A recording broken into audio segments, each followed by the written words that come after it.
Hi, this is part number 2. So the nurse came and helped me and she took me into a room. I have to wear a dress made of paper and I'm very small and they only have big clothes in a hospital and it looked like something only seen on TV.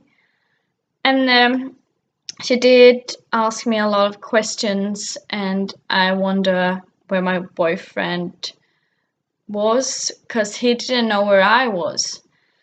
So they did a lot of tests, and a long time afterwards, my boyfriend finally came and he had a sandwich with him because I know that I didn't have time to eat it because I did so many tests.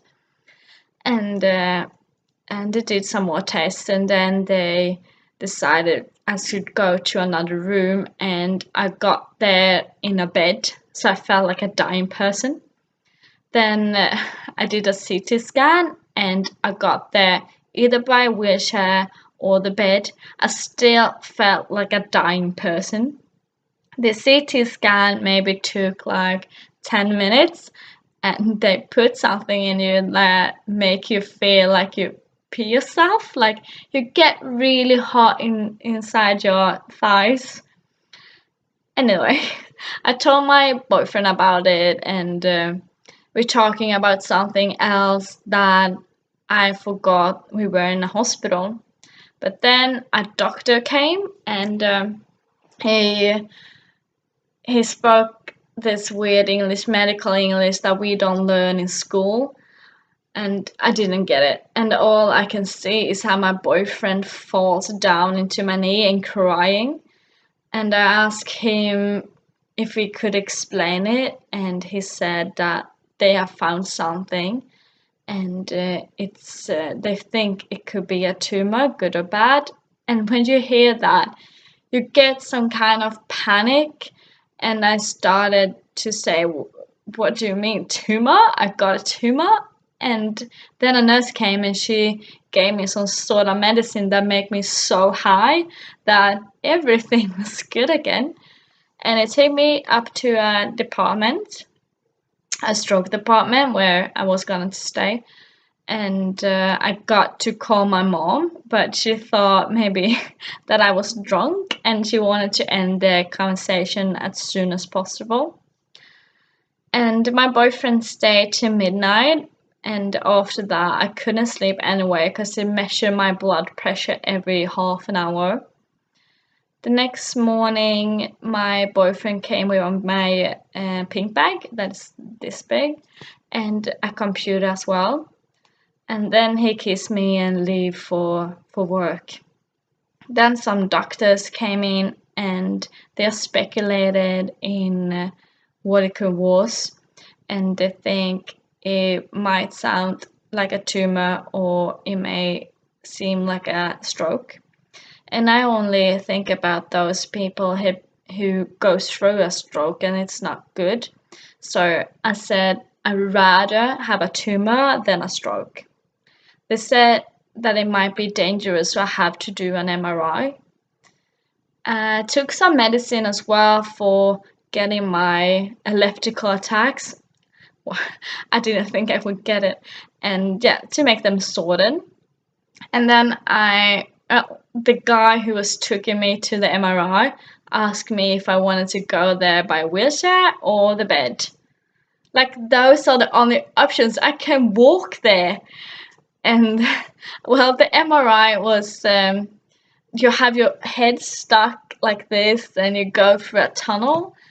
I understand that some people are afraid of this, but I wasn't afraid from the start, and now I've done it like 100 of times, and it took maybe 45 minutes.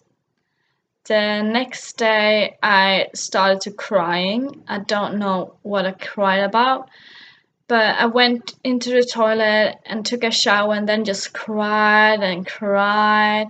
And then my boyfriend came to comfort me, and a nurse asked how I was doing, and I explained it all, and he gave me some new medicine that make me not feel anything, like I don't have any emotions. So he also said that I couldn't go home when a doctor the day before, or maybe that day, told me it was a good tumor. So my boyfriend got a little bit frustrated about that. And I haven't called my friends or told them anything, because what should I tell them? But I told my best friend in Australia, and my roommates and the bosses, and they came here and visited me a lot. And then a doctor came in and said he had seen the MRI and it was a bad tumor. That feels a little bit like your heart gets like breaks. So I didn't listen, but he explained it a bit, and then he said I was going to do a biopsy on Thursday. And I get so damn angry. Everyone is calling it a tumor, so I decide we should call it Bruce.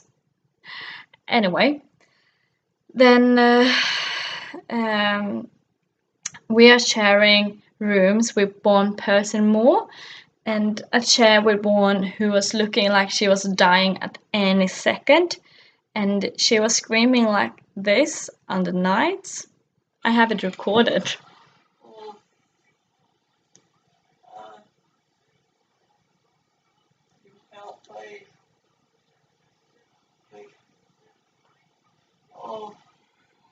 Yeah, well, and other people screaming like it hurts and let me out of here and so on. So I felt like I was in a horror movie, and it was very scary. And one evening, the lady I'm sharing a room with, she's pooping herself, and then she puke on herself, and I just leave the room straight away, and I sit by the reception, and I got to change room later, and I kind of get to know the nurses, and they're very sweet. And one nurse wanted to lend her USB to me because she had a lot of movies on it. Because you don't have any Wi-Fi at your hospital, or the TV isn't free, and that was really nice of her, and everyone was nice. So I think I should end this now because it's getting too long, and part 3 will be up very soon. Okay, bye.